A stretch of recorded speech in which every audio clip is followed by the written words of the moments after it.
चर्चित उम्मेद्वारहरू बीचको रोचक भिडन्त यस्तो छ। झापा 5 एमाले अध्यक्ष केपी शर्मा ओली र रासपाका वरिष्ठ नेता बालेन शाह।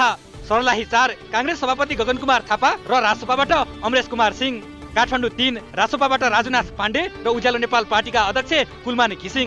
काठमाडौँ 5 कांग्रेसका प्रदीप पौडेल, एमालेका ईश्वर पोखरेल, रापरपाका कमल थापा। गुल्मी 1 रासपाबाट सागर ढकाल, एमालेबाट प्रदीप ग्यावाली र कांग्रेसबाट चन्द्र भण्डारी। एउटा सन्देश दिनु, गुल्मीमा यस्तो सम्बन्ध छ, देशभरिकाले सिकुन् भनेर सम्बन्ध एकदमै हामी कहाँ साँच्चै नै राम्रो कल्चर छ, राजनीतिक संस्कार छ, स्वस्थ प्रतिस्पर्धा छ। चितवन 3 नेकपाबाट रेणु दाहाल, रासपाबाट शोभिता गौतम।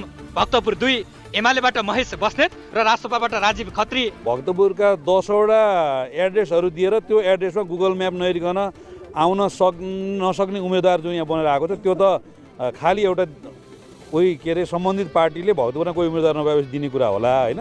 मलाई कुनै समय मैले पत्रकारिता गर्दै गर्दा सम्भवतः उहाँले नै जस्तो लाग्छ खुकुरीको धारमा आएर धार्यौँ भन्नुभएको थियो। म जनताको धारमा एकचोटि जोख्यौँ न त भनेर म पनि आएको छु, त्यति हो। अहिले म किनभने रासपाले खुकुरी चक्कुमा विश्वास गर्दैन, त्यसकारणले जनता विश्वास गरेर म यहाँ आएको। धनुषा 3 कांग्रेसका विमलेन्द्र निधि, एमालेबाट जुली महतो र रासपाबाट मनिष झा। गोर्खा 2 बाबुराम भट्टराई, चक्रे मिलन, लेखनाथ नेउपाने र कविन्द्र बुल्लाकोटी। काठमाडौँ 1 रासपाबाट रञ्जु दर्शना र रापरपाबाट रविन्द्र मिश्र।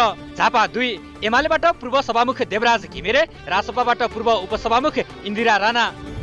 यसबाहेक केही चर्चित उम्मेद्वारहरूले उम्मेदवारी दिएका निर्वाचन क्षेत्र यस्ता छन्। रुकुम पूर्व नेकपाका संयोजक पुष्पकमल दाहाल प्रचण्ड। रौतहट 1 पूर्व प्रधानमन्त्री एवं नेकपाका नेता माधव कुमार नेपाल। चितवन 2 रासपा सभापति रवि लामिछाने।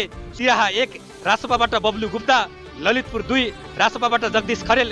गोर्खा 1 रासपाबाट सुदन गुरुङ। धादिङ 1 रासपाबाट आशिका तामाङ। रौतहट 4 आम जनता पार्टीबाट ऋषि धमला। सुनसरी 1 श्रम संस्कृति पार्टीका अध्यक्ष हर्क साम्पाङ।